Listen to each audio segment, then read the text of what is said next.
Vamos dar início ao nosso próximo painel, Território, Clima e Desenvolvimento no Brasil, Desafios para Políticas Sustentáveis.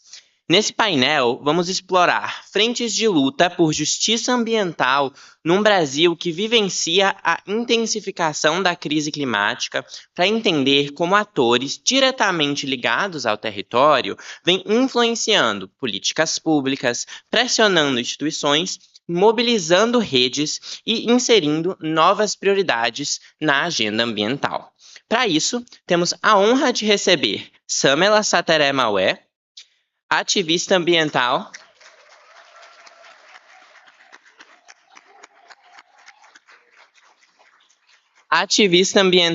e comunicadora do povo Sateré Maué.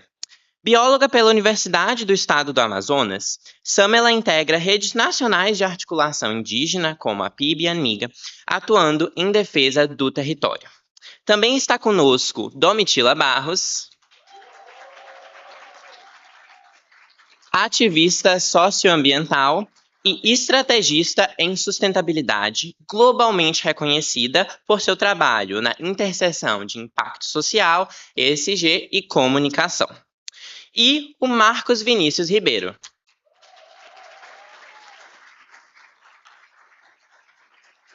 estrategista e advogado com atuação internacional na interseção entre direitos humanos, ação ambiental e diplomacia cultural. Marcos trabalha com campanhas de impacto e aconselhamento estratégico em temas como ESG, inovação e desenvolvimento sustentável. A conversa será liderada por Merlin Batista,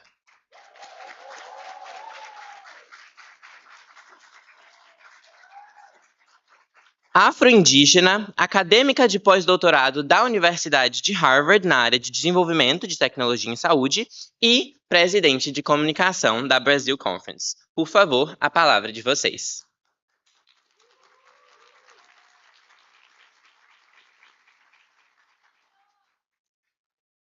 Ela é minha irmã. Bom, antes de mais nada, obrigada a todas e todos vocês que estão aqui hoje conosco e a vocês que estão nos acompanhando de casa. Eu vou fazer minha audiodescrição. Eu sou uma mulher preta de 1,65 m de altura. Eu estou usando Black Power. Tenho usado um blazer xadrez pequenininho, branco e preto, e estou à esquerda do palco. E atrás de mim tem um painel. E tá lindo. Bom, esse momento aqui é extremamente importante, pelo lugar de fala que todos nós temos, e principalmente, Samela, Domitila, Marquinhos, vocês são atrizes e ator de diferentes frontes de debate. Mas, para a gente começar essa conversa, eu queria saber o que vocês deixaram para trás antes de chegar aqui à Brazil Conference. Começo por Samela e vamos indo. Primeiramente, bom dia, pessoal. Bom dia mesmo. Em Sateré Maué e Horop, eu sou Samela Sateré Maué, sou de Manaus também, ali, conterrânea da Merlin. E, nossa, eu deixei em casa, a primeira coisa que vem no meu pensamento, quem me segue já sabe, eu deixei o meu bebê de 1 ano e 10 meses, e é a primeira vez que a gente tá se separando, assim, por alguns dias, e para mim é muito tocante falar dele, falar da minha ancestralidade, falar do nosso povo, e deixei também a minha mãe que ficou com ele, o pai dele também ficou com ele, e a gente não deixou, né, a gente carrega eles com a gente todos os dias e a todos os momentos. E é isso. Domi, já tô assim íntima, Domi. Você é Domi, lógico. Liga o mic. Isso. Básico. Eu trabalho. Eu deixei tudo parado no meio do furacão. Peguei 4 dias para chegar aqui, mas eu falei, o quê? Brasil Conference, número 12, com a galera jovem, tão engajada, tão maravilhosa. O trabalho pode esperar um pouquinho. Marquinhos. intimamente falando aqui.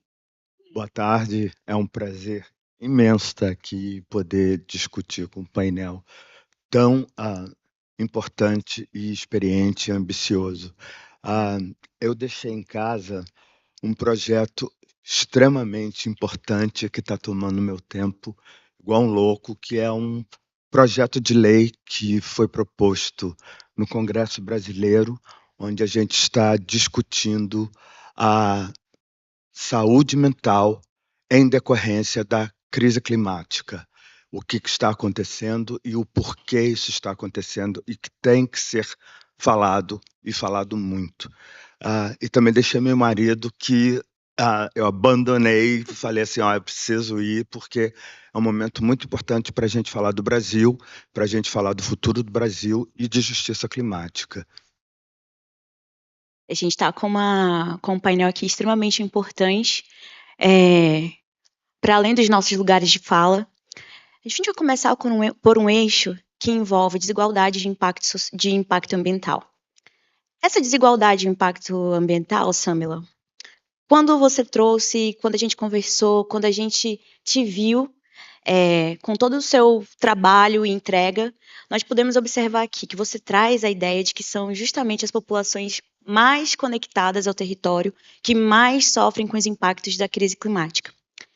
E aí, como essa desigualdade se manifesta no dia a dia das comunidades indígenas, dos povos indígenas, e o que muda quando essas próprias comunidades passam a ocupar esses espaços de decisão?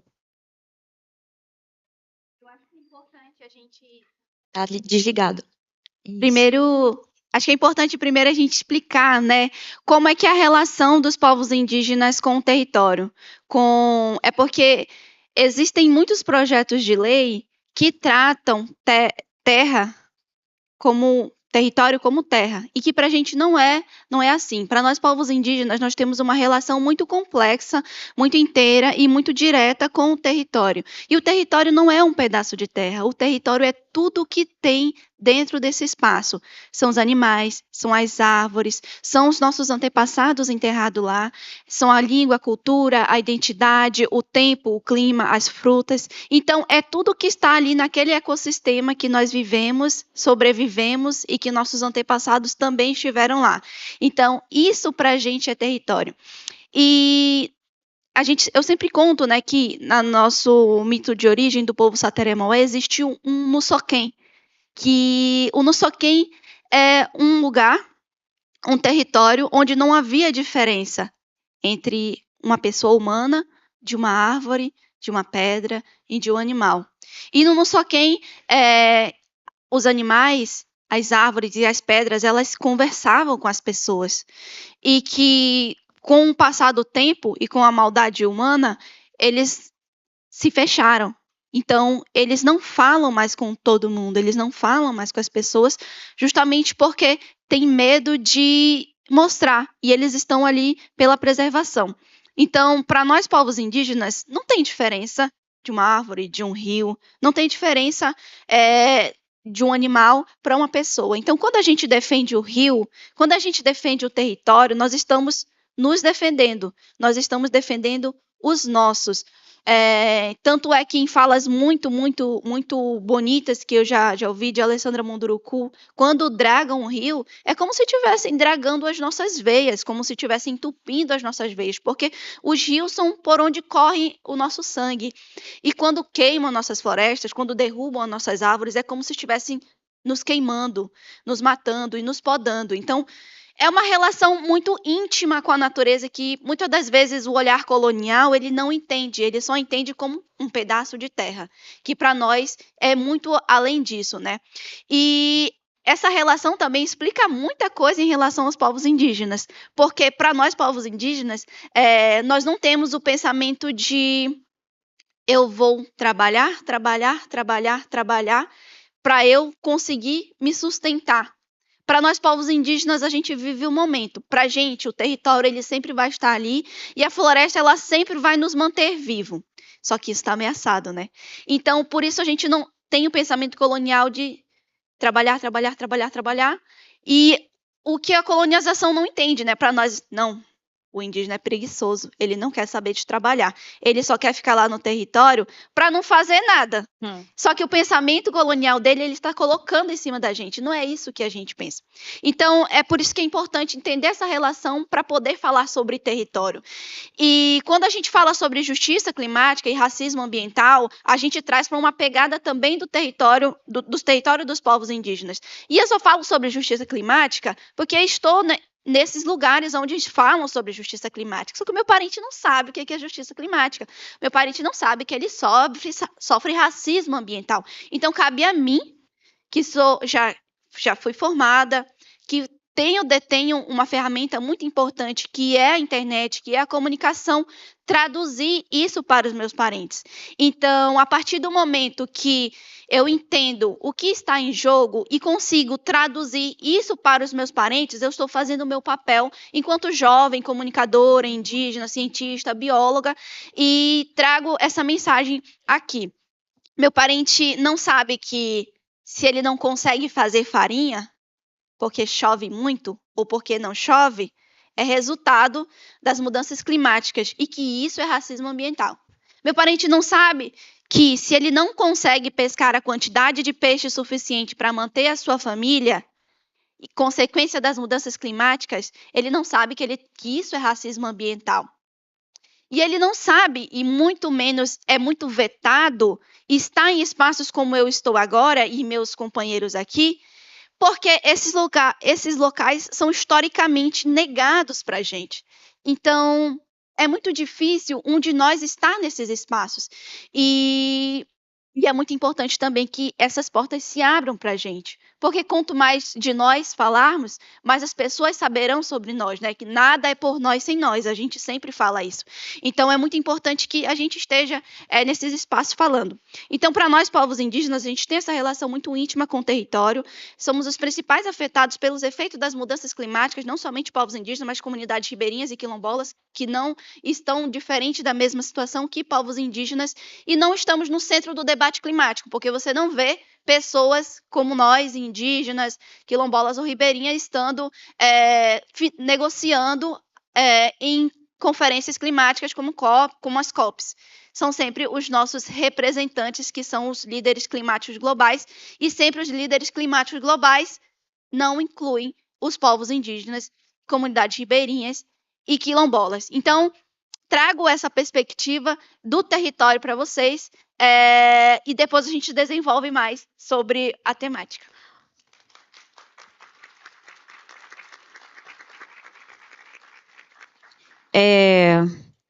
Ela falou tudo, gente. E muito obrigada por repartilhar. Você não está compartilhando, você está repartilhando. E um ponto muito importante para nós mulheres e pessoas que fazem parte do cotidiano, que estão ali, né, no front, na linha de frente, não tem como a gente imaginar esse cenário não trazendo o lugar de onde a gente vem junto aqui, essas pessoas, você representa os nossos povos. E diante disso, ser mulher nesse espaço, quando não é, né? Mas especialmente nesse contexto de maior vulnerabilidade. Então, Domitila, eu queria saber se você poderia compartilhar aqui um pouquinho com a gente como isso se manifesta e quais são os principais desafios para avançar essa agenda nos espaços de decisão. E para mim é muito importante ouvir isso de você, de todos nós, mas especialmente de você, eu vi um vídeo seu sobre os acordos ali, né, os dinheiros, que no final do dia é com dinheiro que a gente faz as transformações de fato. E aquilo me conectou, porque o backstage é importante. Me conta. Muito obrigada, Merlin, pelo convite, para poder estar pela primeira vez sentada aqui no MIT com posição de fala. Não é algo que acontece na minha vida, né, diariamente. E a primeira vez que eu tive a oportunidade de vir para os Estados Unidos receber um prêmio foi um prêmio da Unesco há 26 anos atrás. E graças a Deus hoje temos lideranças jovens brasileiras diversas que têm esse poder e essa possibilidade de estar trazendo a gente também para participar desse tipo de discussão. Então, em primeira linha, para mim, é extremamente necessário sublinhar essa diversidade que estamos podendo viver aqui hoje, nesse espaço tão histórico. Outra coisa que eu acho muito legal você falar foi que o convite realmente tem a ver com esse vídeo, né, que você falou que você assistiu, porque como a gente estava falando, é só um post. Não. Quando tem propósito, quando tem missão, é muito fácil a gente se conectar. E esse poder é um poder que eu acredito que é único, mas tudo passa. Então, é muito importante poder usar isso também com excelência e deixar um legado. Então, eu vou simplesmente, como você já falou tudo, perfeita, maravilhosa, nunca errou, eu só vou trazer alguns números para poder só sublinhar tudo que você já falou. Que é tipo assim, nós sabemos, todo mundo que está aqui, even the ones that don't speak português, que a gente da China hoje aqui, todo mundo que está aqui sabe que o Brasil é um país super diverso e que as mulheres negras e indígenas compõem uma grande parte da população brasileira. Ou tem alguém aqui que está escutando isso pela primeira vez? Apresente-se, por favor, para termos a oportunidade de conectarmos um pouco mais intensivamente. Então, partindo desse pressuposto, imagina ter o fato de que nesse país, nas lideranças, que eu ia falar assim, realmente, a nível de ministros, de políticas, são 12%. 12% são mulheres negras ou indígenas. Então, eu não sei como vocês desenvolvem os projetos de vocês. Eu não sei como vocês alcançam o impacto de vocês. Eu não sei como vocês conseguiram ser pessoas tão maravilhosas, com sucesso tão grande de estarmos nos encontrando aqui hoje. Mas grande parte do meu trabalho só é possível quando me dão o direito de decidir. Porque manipular é fácil. É fácil demais. Instrumentalizar e também uma coisa muito assim importante para mim quando a gente fala de liderança, de ocupar espaços e de estar na mesa de discussão, é muito importante a gente também lembrar que só o fato de ser uma pessoa que tem uma perspectiva diferente, às vezes só uma pergunta que é feita já muda todo o destino das coisas. E é muito importante a gente também lembrar que a natureza, o mundo é diverso. Esse pensamento de que diversidade ou sustentabilidade é uma coisa, é uma caridade, é uma coisa boa que eu estou fazendo para alguém, é muito last season, né? Então, eu acho que a gente tem que primeiro começar pela base, quando a gente para pensar, poxa, 12 a matemática para mim não fecha. Enquanto continuar assim, eu não sei como a gente vai alcançar tudo que a gente fala. São palavras lindas, mas o fato tem que estar participando. Outra coisa também que eu acho muito importante, a nível de números, a gente está discutindo aqui hoje, teoricamente, nós estamos aqui para falar do futuro do Brasil. Mas eu, uma senhora de 41 anos, gostaria de falar do passado, né? Porque a gente para analisar que tem um estudo de 2022 do IPCC que diz que moradores de favela morrem, não é risco, tá, gente? Moradores de favela morrem 15 vezes mais no Brasil do que quem está no asfalto. Eu não estou falando de futuro, eu estou falando do passado. E eu não estou falando da escravidão, tá? Eu estou falando, assim, básico, uma coisa muito que eu acredito necessária. Quando a gente entende, a gente percebe, ok, não é o dobro, Uhum. não é há 500 anos atrás, Perfeito. certo? Eu acho que é importante a gente falar, a gente só consegue construir um futuro quando a gente sabe quem a gente é e a gente entende a nossa história.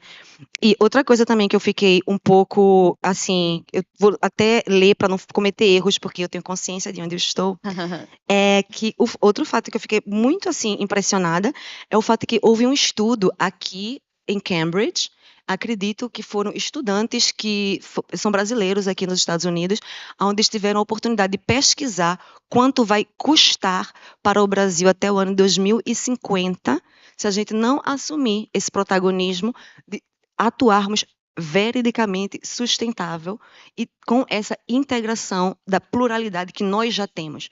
Porque para algumas pessoas é ancestralidade, mas para algumas pessoas isso também é futuro. O que ela acabou de falar aqui, tem gente que está começando a fazer um mestrado. Eu tive a oportunidade ano passado de ser a primeira embaixadora global de Planetary Boundaries. É a primeira vez que eu estou aqui, mas eu tenho uma trajetóriazinha. Então, quando eu sou a primeira embaixadora global de Planetary Boundaries, e tem países que têm embaixador de Planetary Boundaries, mas nunca teve uma global. Tá certo. Aí você começa a entender que o futuro não é esse discurso que, se a gente não fizer isso, vai acontecer aquilo. Se eu não me engano, entre 2018 e 2023, só no Brasil foram quase 50 mil de pessoas que morreram devido ao calor. Aí precisamos de pessoas para traduzir isso, mas a gente também precisa. Ok, aí depois que a gente traduz, depois que a gente faz o ativismo, depois que a gente. Eu acredito que a gente está um pouco atrasado nesse aspecto. A gente precisa realmente pegar pessoas super qualificadas que querem estar com a gente mudando, aderindo, Eden velho, me perdoem. A gente precisa dessas pessoas, a gente tem que tratá-las dessas formas. Não é uma caridade, é tratá-las dessa forma. Poxa, eu preciso de você, o seu conhecimento eu não tenho, eu não vou ter tempo de adquirir. A crise não está acontecendo agora, ela acontece historicamente, e nós temos uma chance única. O mundo está olhando para a gente, o mundo quer aprender com o Brasil, e nós temos uma chance única de dar uma goleada. Só que a gente tem que também entender que não pode ser uma coisa só performativa. Quando a gente fala desse vídeo que você falou, uma das perguntas que até hoje vem muito para mim é: ô Domitila, jogaram o palco de não sei quantos milhões no Rio, foi? Existiu um show no Brasil, no contexto da COP, que eu compreendo a necessidade de ter também a questão do visibilidade, do cultural. Claro. E existia um palco que depois, aparentemente, não estive na COP, não estive no Amazonas, não é crítica pessoal a ninguém, mas aparentemente existe um palco que depois foi jogado em um rio. Então, para a encenação, talvez acessou alguma pessoa, mas até hoje é um dos pontos que eu tenho que responder, sabe? Então, é uma oportunidade única. As pessoas querem. A gente vê aqui, são mais de 160 jovens querendo fazer, inteligentíssimos. A gente tem tudo na mão. Agora, a gente tem que ter essa consciência de que tem um cantor aqui, né, o Kendrick Lamar, que ele disse: "The audience is not dumb." Não vai funcionar fingindo um impacto. E a gente tem que se unir e tem que ter essa humildade de dar nome aos bois e valorizar as pessoas que ainda estão dispostas a fazer, antes que é outro tema também muito importante, o nosso território, clima, desenvolvimento no Brasil, antes que essas pessoas terminem todo mundo na Harvard, na Europa, em todo canto, fazendo tudo em todos os lugares, querendo estar também contribuindo no Brasil, mas não tem a ponte de volta. Isso vai ser uma crise também, porque é uma coisa que, por exemplo, os países africanos e asiáticos estão investindo muito, porque eles têm total consciência do poder que eles já têm, principalmente em relação ao meio ambiente e tudo, e aos cérebros que já têm, mas se essas pessoas que são capacitadas e estão trabalhando só fora, a gente nunca vai sair desse discurso pós-colonial.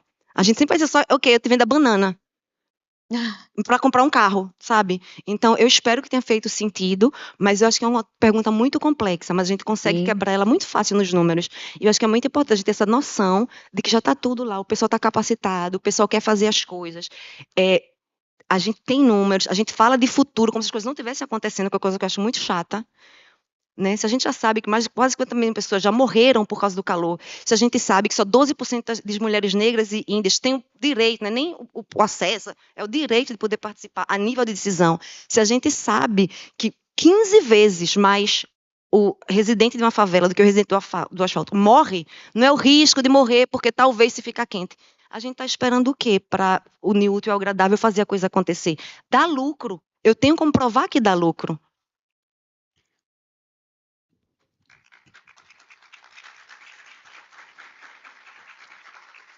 Eu queria poder ficar aqui o dia inteiro falando desse tema, porque são perguntas complexas e também são respostas e reflexões complexas, né? Mas o que eu queria aqui falar contigo, Marcos, nesse contexto que a gente faz parte, está aqui, temos capacidade, né? Mas como que é avaliar a capacidade dos espaços de decisão de incorporar essas desigualdades e quais são os principais limites desse processo? Eu sei, é uma pergunta imensa. Tu consegue me sinalizar? Sim. Bom, é bem complexa a pergunta, mas antes de começar a responder, eu gostaria de acrescentar uma coisa que você falou, que é muito importante. Eu participei da Conferência da Mulher na ONU há 2 semanas atrás, eu fui um dos palestrantes, e foi-se dito que é comprovado, é constatado, que a violência contra a mulher aumenta durante o período de calor, ou seja, Nós estamos passando por um período de que está subindo a temperatura e a violência está aumentando. Então, nós temos que entender que isso também é um problema.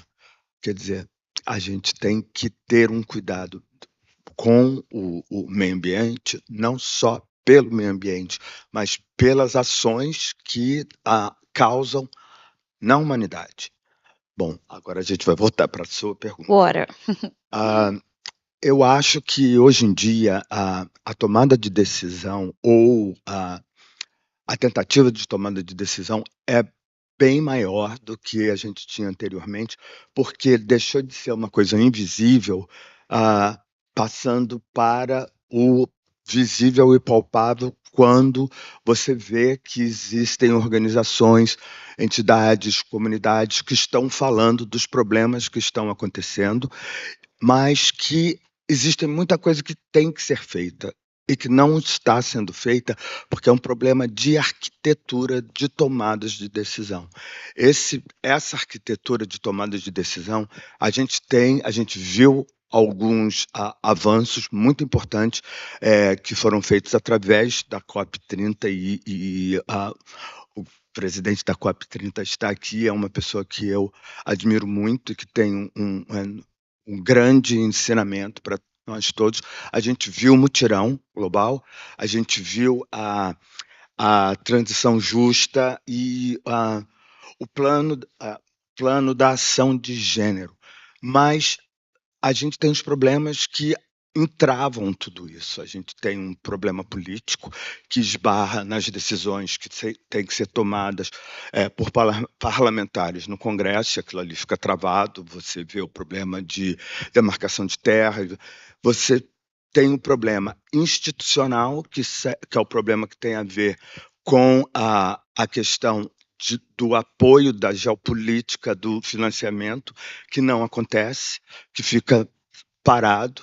E você tem o problema da simetria, que é justamente essa divisão de poderes no qual as organizações, as instituições, as comunidades que mais precisam não estão tomando parte das decisões, não estão nas conversas, nas mesas, e o poder econômico, o poder público fica com as coisas paradas ou decidem tudo em virtude das suas vontades ou das suas formas de levantar recursos ou de se beneficiar através das verbas ou da fossil fuel, do petróleo. Então a discussão, ela acontece, ela começou a acontecer, deixou de ser invisível, mas colocar em prática o que está sendo discutido, aí é outra história. Perfeito, Marquinhos. Colocar em prática, a gente, no Brasil, nós vamos à escola, nós, algumas vezes, vamos às universidades, fazemos uma graduação, uma pós-graduação, e aí vai aumentando o nível educacional, acessamos diferentes espaços, mas poucas as vezes é debatido sobre o nosso futuro em relação ao que a gente cometeu no passado. Então, as questões de justiça climática, gente, é para todo mundo. Mas ninguém quer falar de pontos sensíveis, ninguém quer falar de teoria de morte, teoria de caos. São números. São números. Assim como a gente cuida da nossa saúde física, emocional, corporal, a gente precisa cuidar da saúde da terra. É sobre isso. Então, se um rio está sendo degradado por causa da desmineração, seja qualquer tipo, né, que tenha, se uma árvore ela não consegue mais dar frutos bons, se o peixe não existe mais no rio, são as pessoas que estão deixando de existir. E o que vai ser de uma terra sem gente? Sem humanidade, né? Sem a floresta, sem os encantados e todo mundo. E, dito isso, a gente vai para um eixo agora, Samila, que, obviamente, a gente fala de vários pontos em relação à importância das discussões, como que a gente reconfigura tudo isso, e o que significa na prática colocar os saberes ancestrais no centro das políticas ambientais, e o que precisa mudar para que isso deixe de ser exceção e passe a orientar decisões em escala? Eu acho que por muito tempo as pessoas elas buscam a resposta para as coisas. A resposta para barrar a crise climática, a resposta para isso, para aquilo. Mas a galera não entende que a resposta ela está dentro dos territórios. A resposta ela já foi dada há muito tempo. Quem conseguiria manter o maior bioma do mundo, a Amazônia, em pé, se não for os povos indígenas? Quem conseguiria manter os biomas do Brasil se não fossem os povos indígenas? Se não fossem as comunidades ribeirinhas, se não fossem as comunidades quilombolas? Então, nós temos a resposta para barrar a crise climática. E a resposta para barrar a crise climática somos nós. Nós, povos indígenas, levamos para a COP30 a mensagem principal. A resposta somos nós. Nosso futuro não está à venda. Dizendo para a humanidade que a resposta são os rios, a resposta são os territórios, são as pessoas, e não só povos indígenas, né? A resposta somos a humanidade. Então, a gente precisa levar em consideração que o conhecimento sagrado tradicional, o futuro ele é indígena, sagrado e ancestral. Então, o nosso conhecimento sagrado é o que vocês já patentearam, né? Em uma conversa hoje de manhã, eu tive essa conversa. Tudo que vocês conhecem, tudo que vocês estudam, nós já utilizamos da forma que nós conhecemos. O remédio que vocês recebem em cápsula foi estudado por alguém que pegou essa informação com o indígena, com o quilombola, com o ribeirinho, com a avó, com a mãe, com a tia, com uma senhora mais velha.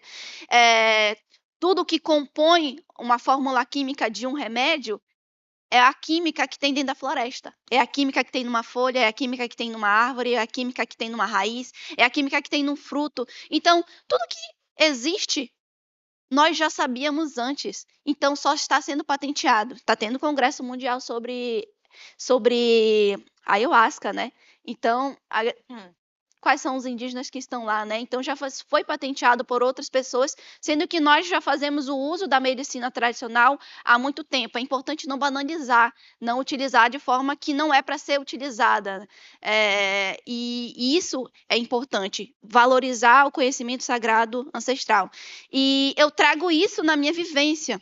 Eu venho de uma associação chamada Associação das Mulheres Indígenas Sateré-Maué, a MISME, que é uma associação que foi criada por mulheres Sateré-Maué que foram tiradas do território e que passaram por várias violências e violações e que viram dentro das sementes uma forma de se manter dentro da cidade, manter a cultura, a língua, a identidade, mas também se manter de uma forma de ter algum recurso, porque na cidade você não é que nem na aldeia. Se você quiser ir para algum canto, você tem que pagar um ônibus ou alguma coisa. Na aldeia não, você pega sua canoa, rema e vai lá na outra comunidade. Na cidade, se você quiser comer, você tem que comprar um frango, uma salsicha, o que você consegue comprar, né? Um frango, uma salsicha, um ovo, e para você comer. Na aldeia não, você precisa ir caçar, você pesca, você tem ali no dia.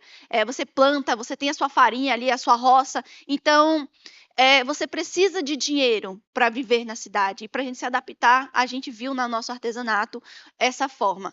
Então, o artesanato me salvou. O artesanato me salva todos os dias, né? Eu sempre falo, Domi, que falo assim, as sementes, elas dão frutos de todas as formas. Se elas não são plantadas e viram árvores, ou elas são feitas artesanatos e viram o dinheiro que me mantém dentro da cidade, que me manteve dentro da universidade, que também consegui entrar, não por mérito meu, mas por cotas, né? Nada é dado, tudo conquistado, ninguém nunca dá nada para nós de graça. Então, através da política de cotas que foi implementada na Universidade do Estado do Amazonas, uma luta do movimento indígena, eu consegui entrar na universidade 15 anos depois que a política foi implementada.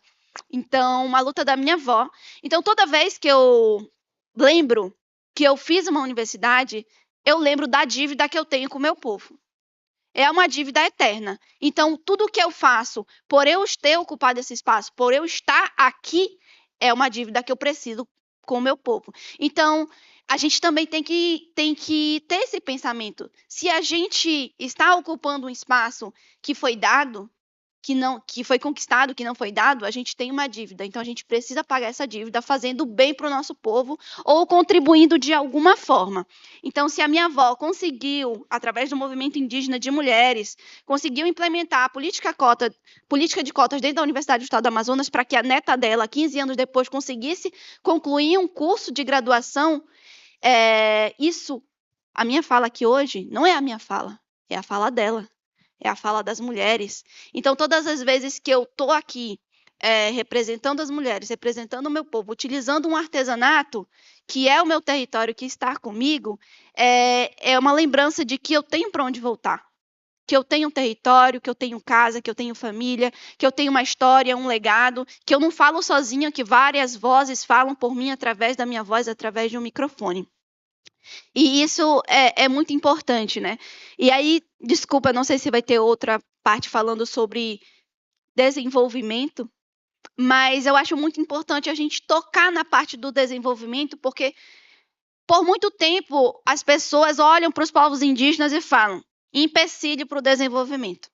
Não querem deixar dragar rio, não querem deixar eu criar aqui o meu gado, o meu pasto, não querem deixar eu minerar aqui, empecilho para o desenvolvimento, taxados como empecilho. Mas nós, povos indígenas, não somos um empecilho para o desenvolvimento. Porque desenvolvimento, pessoal, se faz com envolvimento.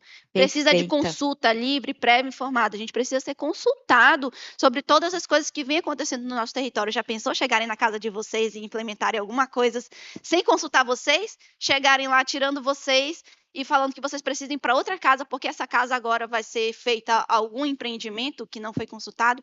Então, tudo isso é necessário que aconteça. E nós somos guiados pelos nossos ancestrais. Então, Perfeita. uma voz jovem falar aqui é uma voz que foi antecedida por mulheres que vieram atrás de mim. Soninha Guajajara sempre fala que a luta pela mãe terra é a mãe de todas as lutas. Então, se a gente está nesse espaço, a gente luta por território, se a gente tem a nossa ancestralidade, as mulheres que vieram antes de nós, é porque nós estamos todas juntas e isso precisa ser reverberado.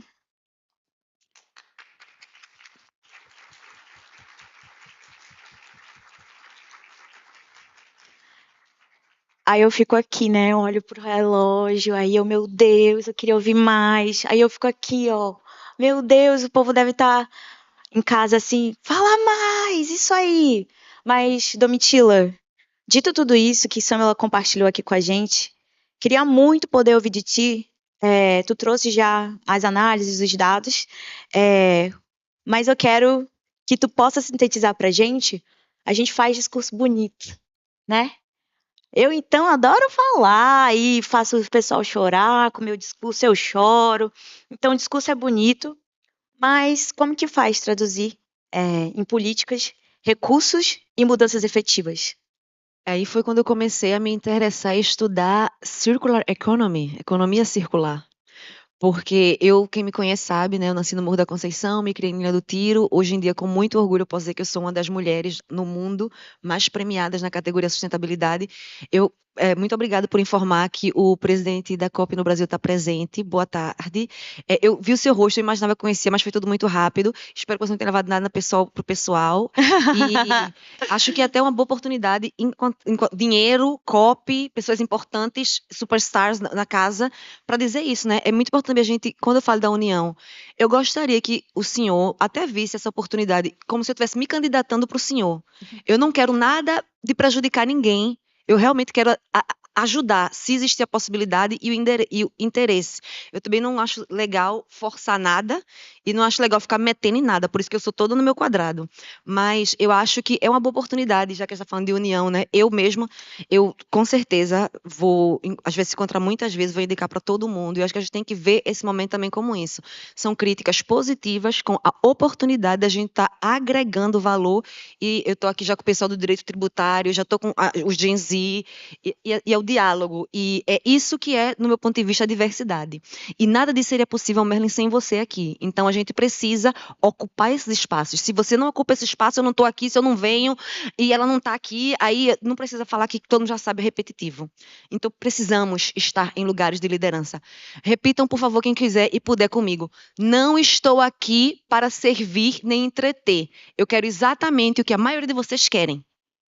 E não é errado isso, não é errado sonhar, não é errado ser ambiciosa, não é errado você querer se qualificar para ajudar quem te ajudou. Aonde isso? Que mundo é esse que você não quer construir pra gente? Então, primeiramente, nós precisamos estar em espaços. Segundamente, nós precisamos estar em espaços onde a gente tenha o direito. Porque do que adianta eu ser instrumentalizada? Dizer, teve uma menina preta, teve uma menina com... Sabe? Não, eu preciso poder falar o que eu penso. Eu preciso ter a oportunidade de ter a troca. Eu preciso poder escutar coisas totalmente diferentes para poder abrir o meu pensamento. Ontem a gente teve a conversa, minha cabeça... Não, no carro de volta, umas coisas que a gente conversou. Eu falei, meu Deus, o mundo é isso. Não era o que eu imaginava há 10 anos. E eu achava que eu fiz para entender. E a gente aprende diariamente. Então a gente precisa estar nesses lugares e não só servindo o café, nada. Minha avó, ela limpava o hospital onde ela trabalhava, o pessoal cuspia nela e ela falava para mim, Domitila, não reclama, porque senão eles vão me botar para fora. Então a gente been there, done there, mas a gente tá qualificado para isso. Eu não sei como é que o pessoal fica mandando mensagem para Domitila, tu pode, por favor, voluntariamente fazer um livro? Gente, eu fiz mestrado para quê? Para trabalhar de graça até quando? Enquanto eu não for a líder, enquanto eu não for a diretora, enquanto eu não for a pessoa que decide para onde o budget vá, eu não tô ajudando não, velho. É lindo, fica bonito na foto, mas não vai. Então, me boto nas mesas. Quer dizer, como vocês sabem, eu trabalho muito na Ásia.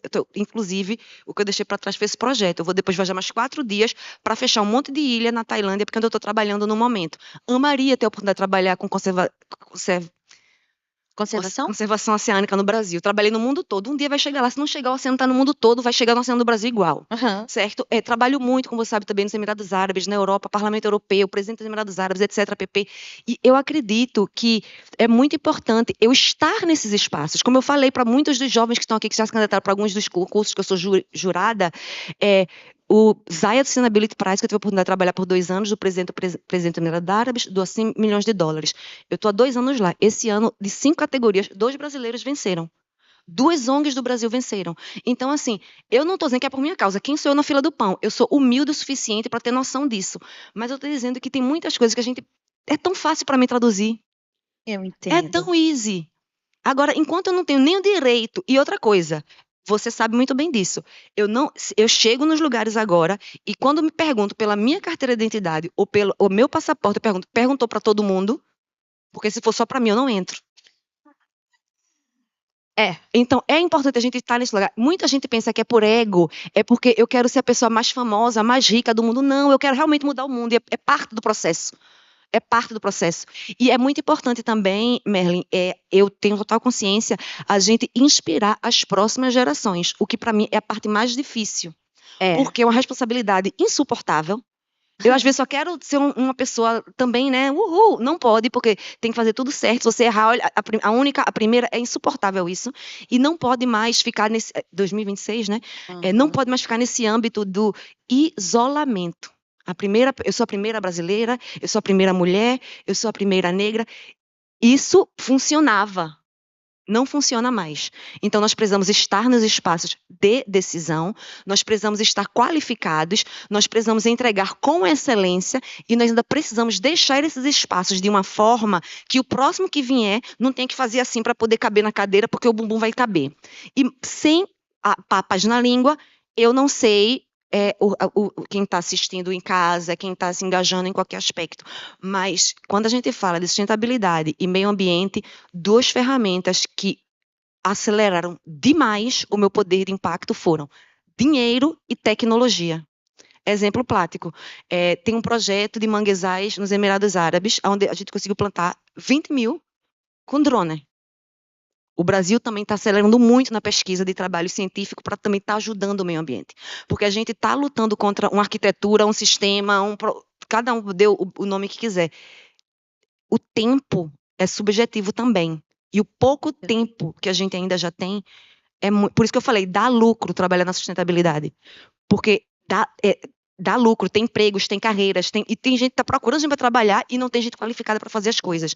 E infelizmente, no ambiente onde eu me movimento, que é um ambiente econômico, é um ambiente de políticas públicas, é muito mais fácil quando eles entendem que dá lucro, ninguém vai sair perdendo, fazer a coisa acontecer.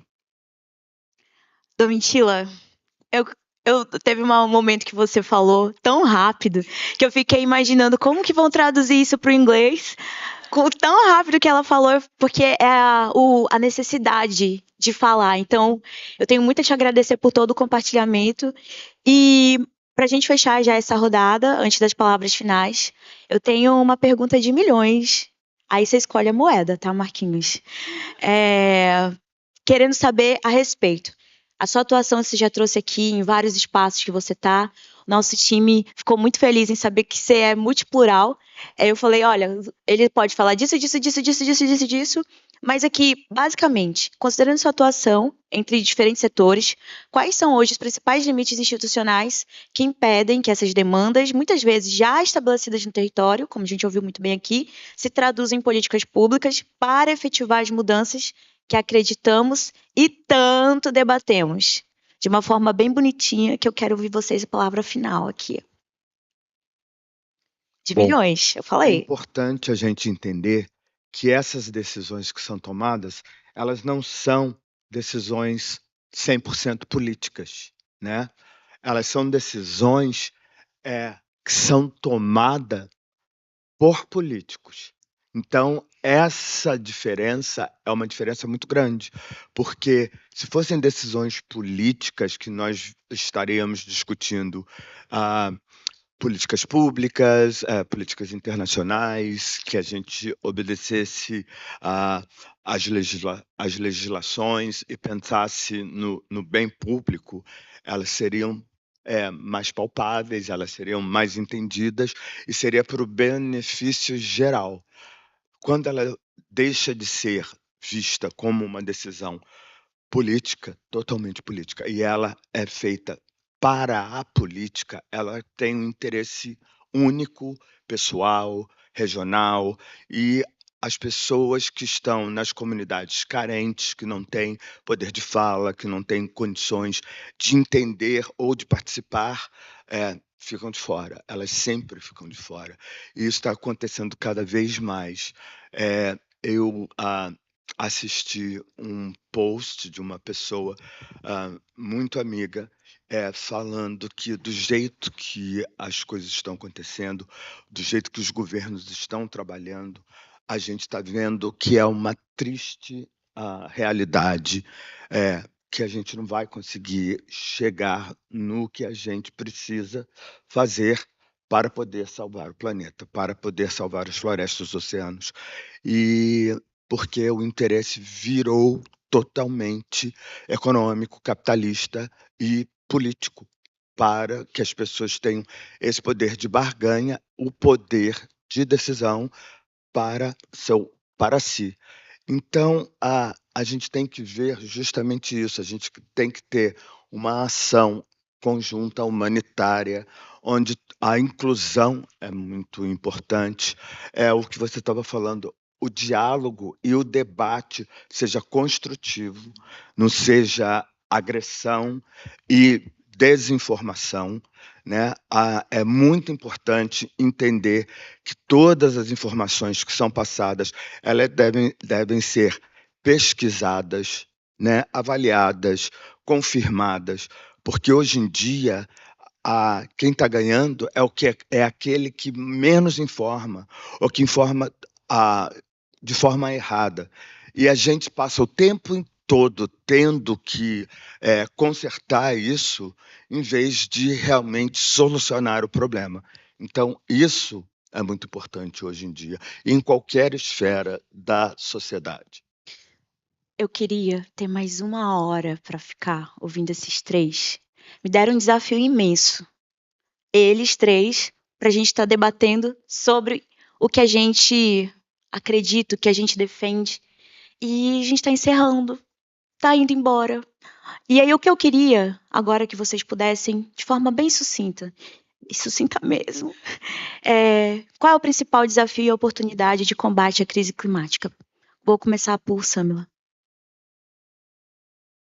E uma frase assim, Samila. Nossa, em uma frase. Desafio de combate à crise climática. Desafio? Isso. Qual é o principal desafio e oportunidade de combate à crise climática? Nós temos um desafio muito grande no Brasil, que é a Casa do Povo, que é o Congresso Nacional e o Senado. Esse é o nosso desafio. mas também é uma oportunidade. Porque quanto mais de nós estivermos lá, mais a gente consegue construir políticas públicas voltadas para os povos indígenas e o meio ambiente. Perfeita. Domitila. Como ela é perfeita, eu consigo agora, baseado nisso tudo que ela falou e tudo que a gente aprendeu aqui e sabendo quem são vocês, eu acredito que o maior desafio é a gente não vai receber o que a gente merece, a gente recebe o que a gente negocia. Perfeita. Marquinhos. O maior desafio é fazer com que a humanidade entenda que todos nós estamos no mesmo barco. E se o barco afundar, todo mundo afunda. Eu trago vários povos, várias culturas, vários sonhos, várias comidas, vários cheiros, várias músicas. Eu trago também um povo que luta todos os dias. Eu trago também pessoas que sonham, que querem, que almejam. Eu trago aqui a Mãe Terra, eu trago aqui o Pai Sol, eu trago a floresta, eu trago vidas. Todas as vidas de vocês importam. E todos nós e todas nós importamos. Muito obrigada por vocês terem nos acompanhado. E eu quero uma salva de palmas bem feliz para esse time incrível que esteve aqui hoje com a gente.